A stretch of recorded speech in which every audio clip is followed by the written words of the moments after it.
Salam la famille. Aujourd'hui, nous allons explorer une question posée au docteur Zakir Naik. Pourquoi les pays musulmans ne s'unissent-ils pas contre Israël? Cette question soulève des réflexions profondes sur l'unité de la communauté musulmane, les alliances stratégiques possibles et les valeurs d'entraide en islam. Voyons ensemble les réponses et les solutions que Dr Zakir Naik propose pour affronter les défis actuels auxquels l'Umma est confrontée. Malheureusement, plus de 80% de vous qui regardent nos vidéos ne sont pas encore abonnés. Nous vous prions donc de vous abonner pour nous soutenir afin d'atteindre les 100 000 abonnés d'ici la fin de l'année. Inch'Allah. La question posée par Basham, originaire du Cachemire, est la suivante. Pourquoi les pays musulmans ne s'unissent-ils pas contre Israël? C'est une très bonne question, mais elle ne devrait pas m'être posée.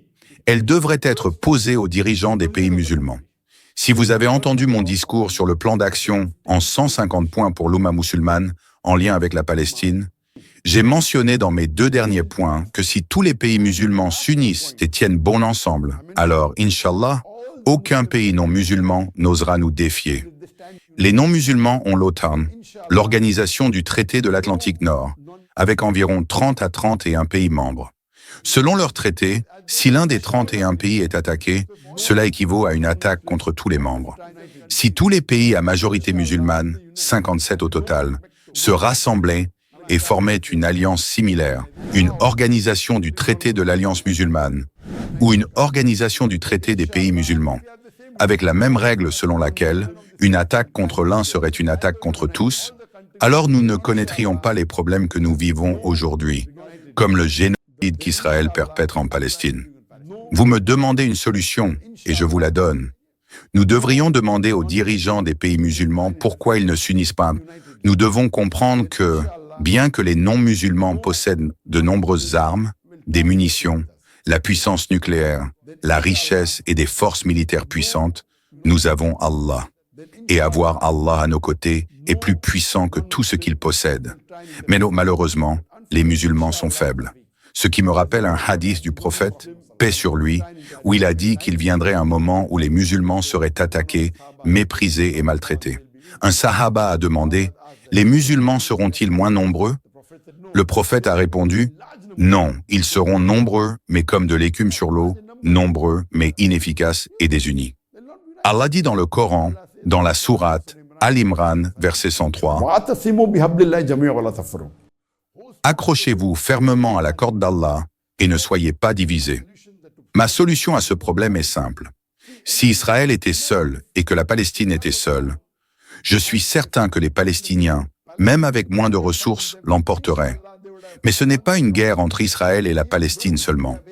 Des alliés puissants comme les États-Unis et le Royaume-Uni soutiennent Israël, et que font les pays musulmans? Rien. Il est honteux que toutes ces superpuissances s'unissent contre un pays musulman qui, autrefois, a donné refuge aux Juifs, pour que maintenant son peuple soit chassé de ses maisons, étiqueté comme terroriste par ceux-là même qui commettent le terrorisme. Les musulmans devraient s'unir. Il y a des alliances que nous pouvons former et nous pourrions établir une alliance bénéfique avec des pays comme la Russie ou la Chine. Si les pays musulmans s'unissaient à ces puissances, aucun autre pays, que ce soit les États-Unis, le Royaume-Uni ou la France, n'oserait interférer. L'histoire montre que des pays comme le Royaume-Uni et la France ont autrefois régné sur les 2 tiers du monde, y compris en Inde et en Malaisie. Ils continuent d'intervenir sous prétexte d'aider, mais nous devrions nous unir, nous allier à des pays comme la Russie et la Chine et former des partenariats stratégiques. Allah a béni les pays musulmans avec des ressources comme l'or noir, pétrole, qui est essentiel à l'industrie mondiale, y compris la fabrication d'armes. Si les pays musulmans se réunissaient, ils pourraient influencer le monde grâce au pétrole, à l'huile de palme, dont 90% proviennent d'Indonésie et de Malaisie, et à d'autres ressources. Au lieu de dépendre d'organisations internationales, nous pourrions créer une police islamique similaire à Interpol pour protéger nos peuples et nos intérêts. Les puissances mondiales ont tué des milliers de musulmans en Afghanistan, en Irak et maintenant en Palestine. Nous devons nous unir, non pas pour opprimer les autres, mais pour nous défendre. Allah nous a ordonné de nous accrocher fermement à ses conseils. Inch'Allah, c'est la seule solution.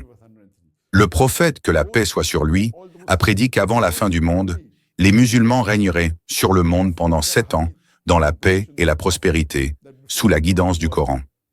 Ensuite, un doux vent viendra, et tous les musulmans mourront paisiblement avant que le jour du jugement ne commence. Nous prions Allah, subhanahu wa ta'ala, pour que nous voyions ou non ce moment, nous soutenions maintenant nos frères et sœurs en Palestine. Le génocide qui s'y déroule a été ignoré par les soi-disant champions des droits humains, les États-Unis, le Royaume-Uni, la France et l'Allemagne, qui ne font que répéter ce qui leur a été fait autrefois. Inch'Allah, Allah, subhanahu wa ta'ala, est avec nous. Que certains musulmans soutiennent cette vision ou non, un jour viendra où Allah nous accordera la victoire. En tant qu'individus, nous devons adhérer strictement au Coran et à la Sunna, en nous assurant de suivre les directives d'Allah et de son messager pour atteindre le meilleur dans ce monde et dans l'au-delà. J'espère que cela répond à votre question. Zakir Naik nous rappelle que, malgré la force matérielle des nations non musulmanes, la véritable puissance des musulmans réside dans leur foi en Allah et leur adhésion aux valeurs du Coran et de la Sunna. Son appel à l'unité et à la solidarité entre les pays musulmans souligne l'importance de se rassembler pour défendre les droits de nos frères et sœurs en difficulté. Puisse Allah, subhanahu wa ta'ala, guider la communauté musulmane vers la paix, la justice et la prospérité pour tous.